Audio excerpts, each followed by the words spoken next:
Pemirsa Komisi 2 DPR RI menyebut belum ada pembahasan dengan KPU terkait dengan perubahan format debat Capres-Cawapres.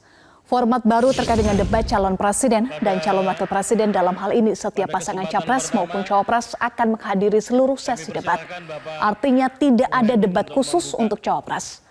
Politisi senior Partai Nasdem yang juga anggota Komisi 2 DPR RI Saan Mustafa mengungkap seharusnya debat khusus Cawapres wajib diadakan karena merupakan perintah undang-undang. Nah, sejauh ini belum ada pembahasan terkait dengan soal perubahan mekanisme debat calon presiden dan wakil presiden di DPR.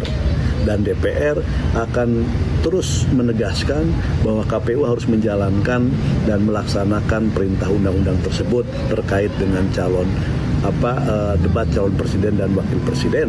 Dan KPU juga harus menegaskan kepada publik di tengah polemik, di tengah spekulasi di mana KPU mengubah aturan terkait dengan mekanisme debat calon presiden. Sementara itu, pakar hukum tata negara Bivitri Susanti mengungkapkan perubahan mekanisme debat Capres-Cawapres yang diubah KPU saat ini melanggar ketentuan dalam pasal 277 ayat 1 Undang-Undang Pemilu.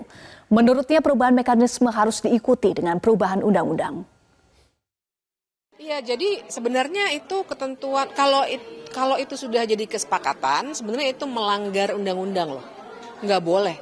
Karena ada bagian penjelasan pasal 277 Undang-Undang Pemilu yang mengatakan bahwa debat itu terdiri dari 5 kali. Nah, 3-nya itu harus untuk cawapres. Itu di undang-undang. Kalau bilang, itu kan cuma di penjelasan. Menurut Undang-Undang tentang pembentukan peraturan perundang-undangan, penjelasan adalah bagian yang tak terpisahkan dari undang-undang. Jadi kemudian KPU kan memang membuat peraturan KPU nomor 15 2023 tentang kampanye.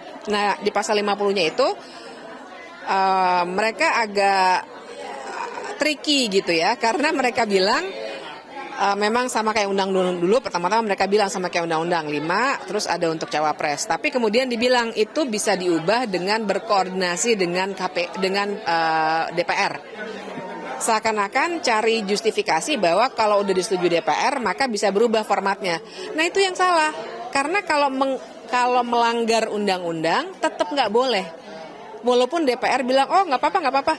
Karena kalau levelnya undang-undang harus diubah juga dengan undang-undang atau putusan pengadilan, putusan Mahkamah Konstitusi dalam hal ini. Jelajahi cara baru mendapatkan informasi. Download Metro TV Extend sekarang.